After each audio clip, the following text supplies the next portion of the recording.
मार दिए आइए मैं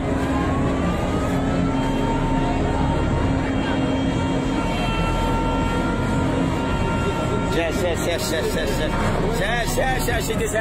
এটা ডুবে যাবে কই এটা 100% ডুবে এটা 100%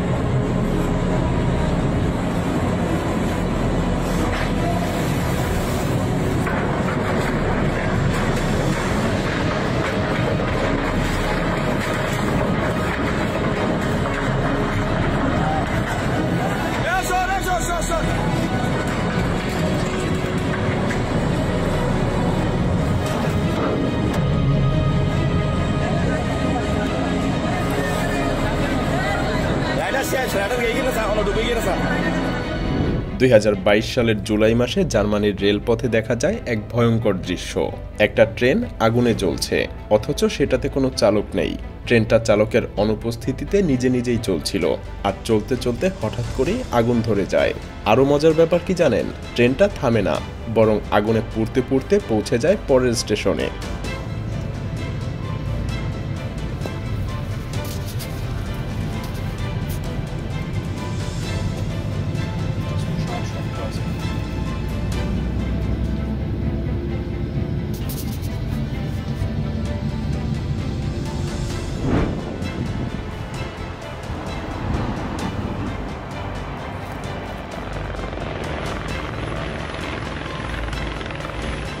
দুঃখজনকভাবে একটুর জন্য ট্রেনের বগিটা আবারও খাদে পড়ে যায়।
একবার কল্পনা করুন তো, যখন দুটো দেশে মুখোমুখি যুদ্ধ বাঁধে তখন কত পরিমাণ যুদ্ধযান সেই ভয়ঙ্কর যুদ্ধে অংশ নেয়, আর যুদ্ধটাই বা কতটা বিভীষিকাময় হয়ে উঠতে পারে।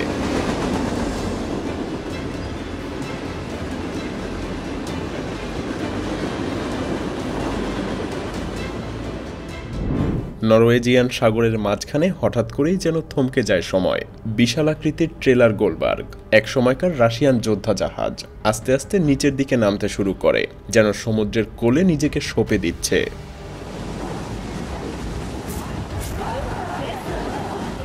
চারপাশে আতঙ্ক, হঠাৎ করেই ভেসে আসে বিদায়ের সিটি, যেন একটা দীর্ঘশ্বাস। বাঁচা আর হারিয়ে যাওয়ার মাঝখানে দাঁড়িয়ে থাকে একটা নৌযান, যেটা আর কখনোই ফিরে আসবে না।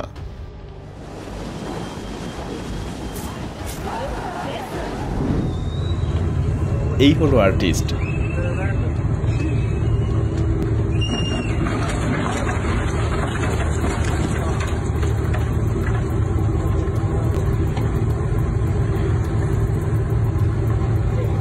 আর এই হলো তার আর্ট। 2012 সাল পর্যন্ত ইসমার উপসাগরে এই ফেরিটা প্রায় 40 বছর মানুষ পরিবহনের দায়িত্ব পালন করেছে।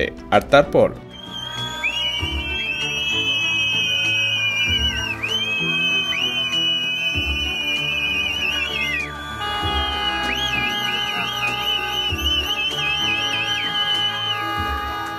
ইচ্ছাকৃতভাবেই তাকে ডুবিয়ে ফেলা হয়, কারণ সমুদ্রের নিচে একটা আর্টিফিশিয়াল প্রাচীর বানাতে হবে, যাতে করে এই ফেরিটার ভেতরে একে একে বাসা বাঁধে নানা সামুদ্রিক প্রাণী, আর সঙ্গে সঙ্গে ট্যুরিস্টদের জন্য তৈরি হয় এক নতুন আকর্ষণ।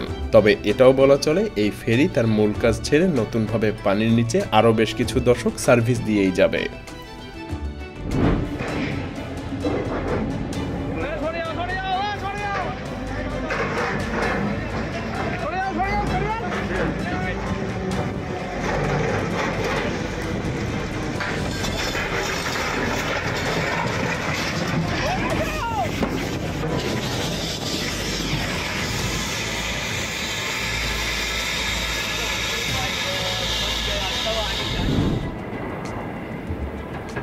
কুমিরটা মনে হয় ব্রেকআপের যন্ত্রণা আর সইতে না পেরে সুইসাইড করতে এসেছিল।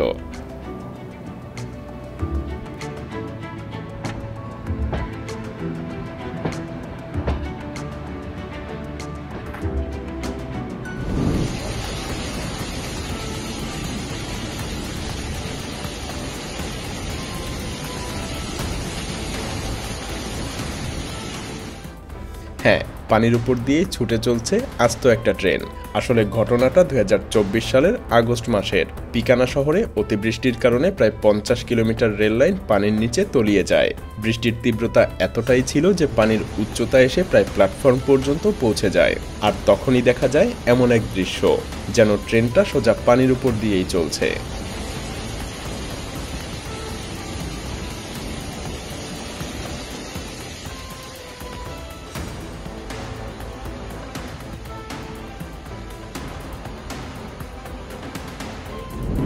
এই দেখুন, আর একটা ট্রেন পানির উপর দিয়েই চলছে।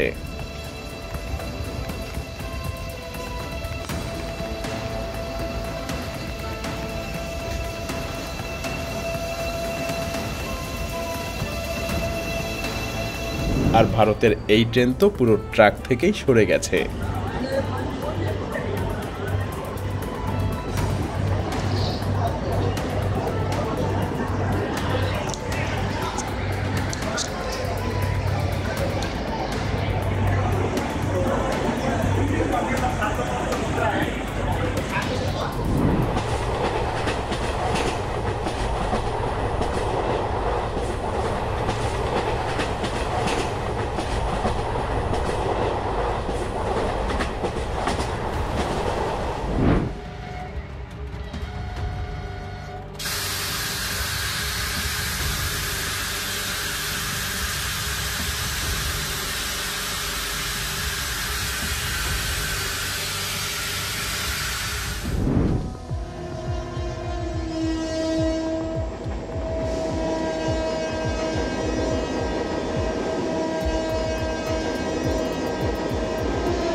সালে বাংলাদেশে এই ভয়াবহ দৃশ্য দেখা যায়। হ্যাঁ, একই বছর আরও 3টা বড় দুর্ঘটনা ঘটেছিল, একটা মে মাসে, একটা এপ্রিল মাসে আর একটা ডিসেম্বরের শেষের দিকে। তবে ঠিক কিভাবে এই দুর্ঘটনাগুলো ঘটেছিল সেটা কেউ নিশ্চিতভাবে বলতে পারে না।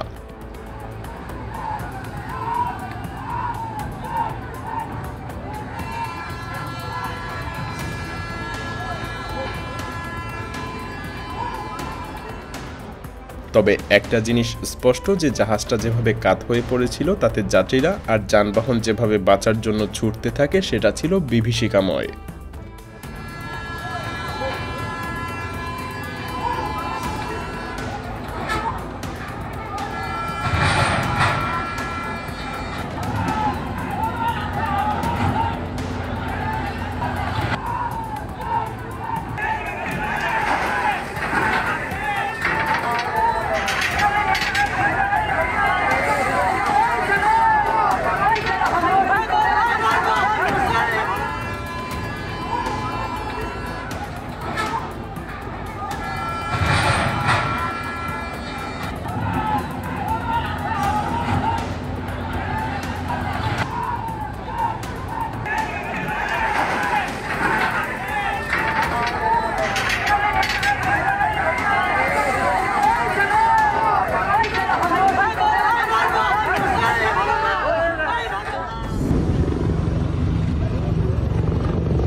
পাইছে